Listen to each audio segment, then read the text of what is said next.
Good morning and welcome. Today we are going to be learning about approximation, and this video will be focusing on errors in approximation.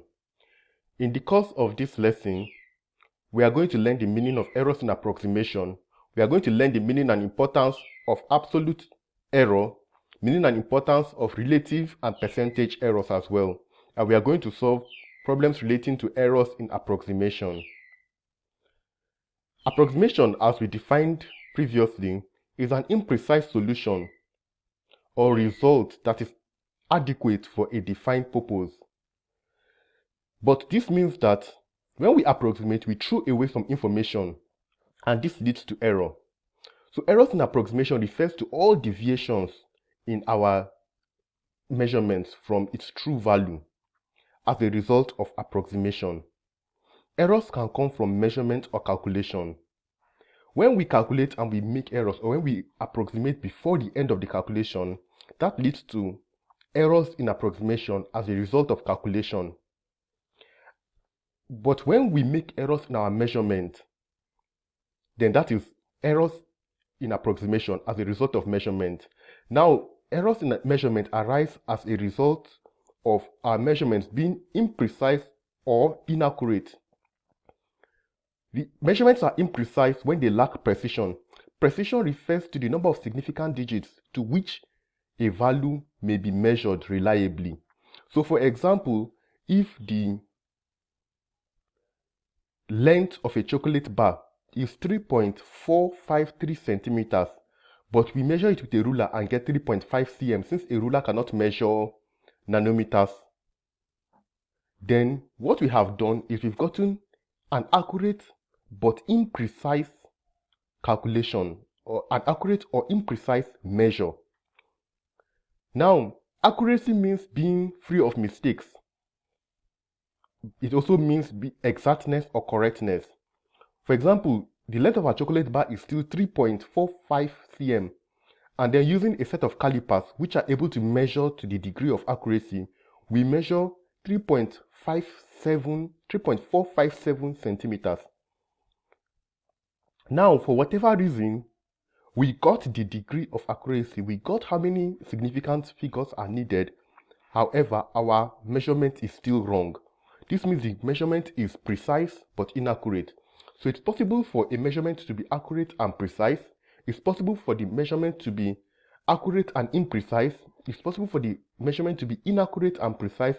And it's also possible for a measurement to be both inaccurate and imprecise. These are things that we need to take note of when carrying out measurements. It's very easy to miss the precision required to get proper measurements. And whenever we do this, we have already introduced errors of approximation into our work before we begin calculation.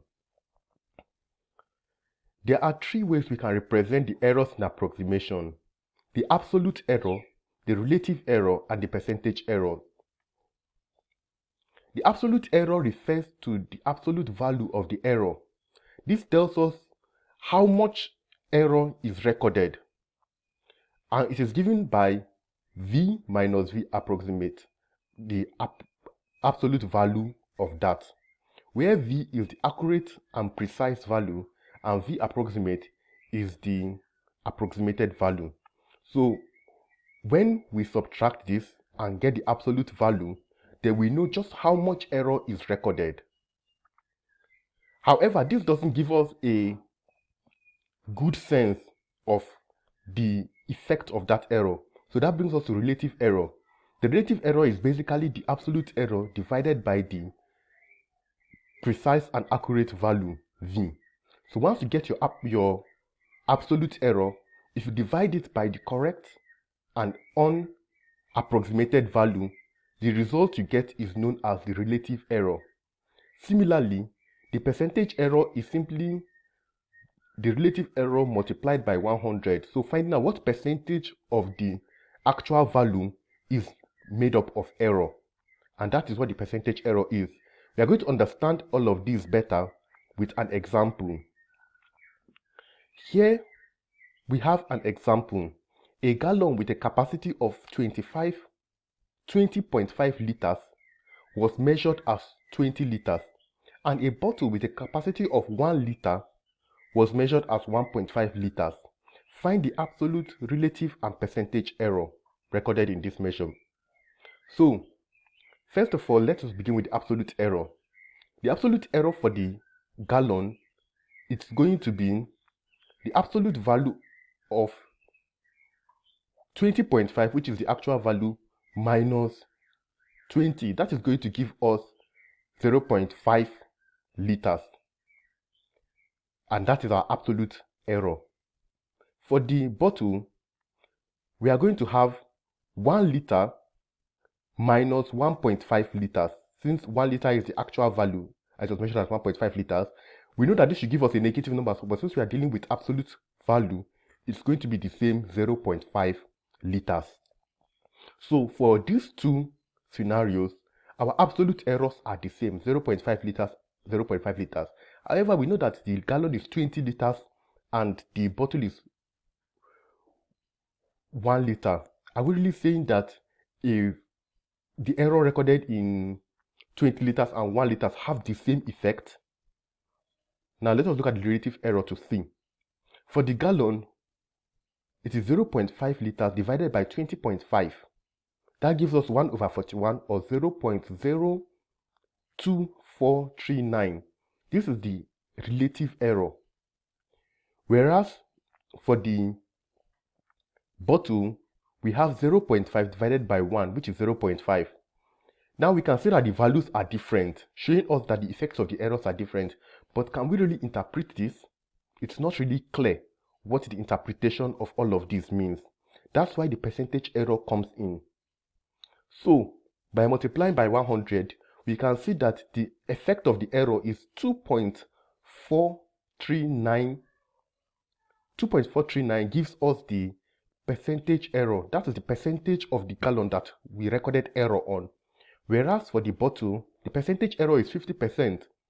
So for 50% of the measurement, we recorded error.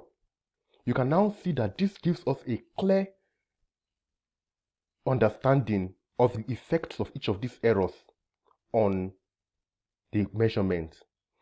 Even though they had the same absolute value, this has a much less effect on the entire measurement than this has. So I hope you're able to learn something new today. Here are some practice exercises. We have a memory card that has a storage of 14.97 gigabytes, but it is measured as 16 gigabytes. Find the absolute, relative, and percentage errors recorded in this measurement. Solve it and upload your result in the comment section in Google Classroom. See you soon. Feel free to ask questions on whatever you don't understand.